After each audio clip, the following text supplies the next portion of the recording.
Why do I think it's been so successful? I think a lot of it was about the timing. You know, I think that there was a thirst for something of that nature at the time that the show came out, and I think that it was unique in that nothing had really been made of its kind before, telling the story of these girls in this very specific moment of their lives in such an unabashed and honest way. And I think that people felt like it was entertaining, but that they could also really relate to it, that it kind of mimicked their own personal stories. And I think that's really what hit the biggest chord. I've tried to take from her that she's very unapologetic about her choices, and I think that that's a wonderful quality in a human. And I don't necessarily have that in my own self, and so I've tried to kind of adopt that from her. And I don't think I've changed immensely as a human, but I've changed in the way that anyone changes over 6 years. You know, I don't think it's been vast, but I think given the way the show has changed my life, that innately made me change because it changed my circumstances in such a drastic way.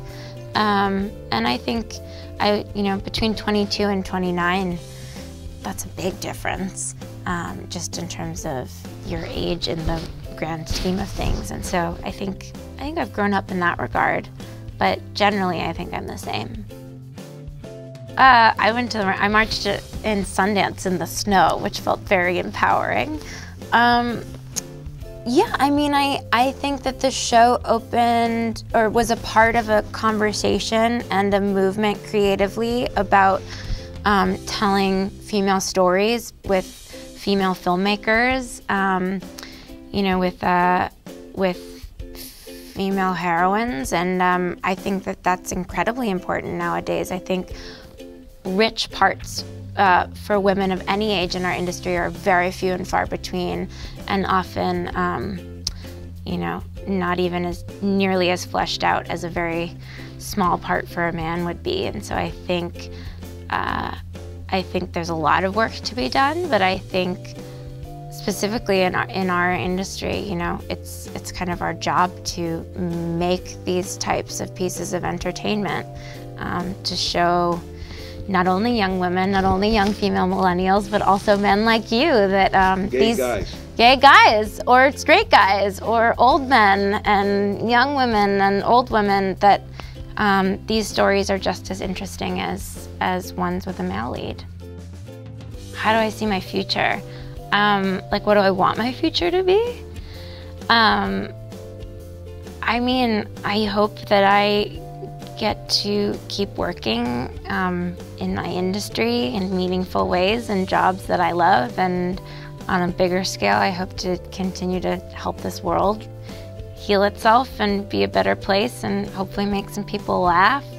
Yeah, I mean, I hope to do lots of things. I don't know. I hope I got a lot of time to do them too. Oh no, we love each other. We always say we're all, we're all very busy, and we live pretty quiet lives. We all have committed significant others and dogs, and some of us have children, and so normally we all rush home to that after work. But and then we're all trying to make our various careers work outside of the show. So we're busy humans, but we love each other, and we love seeing each other for press. We adored working together. We're all very sad that that's not happening anymore in this iteration, but Lena said many times, and we all second that we hope to work together lots in the future and just keep creating as a unit. I know, it's a double-edged sword, because I'm incredibly grateful that we have fans and that we have as many fans and as committed fans as we do, but I'm also a pretty private person, and I think my brain does a funny thing as a protective mechanism, that I always forget that people can see the show. There's like a part of my brain, I think, in order to do the things that we do, it has to shut off that knowledge that like millions of people can watch this if they so please, so that you can go to those vulnerable places. So often my first reaction when people recognize me, especially if I'm wearing sunglasses or a beanie, is like, how do you know who I am? And then I get kind of just thrown off kilter a little bit. So I think I'm often just a little awkward in those instances. I hope I never offend anybody though, because I'm incredibly grateful that they're fans, but I'm still learning how to navigate the situations.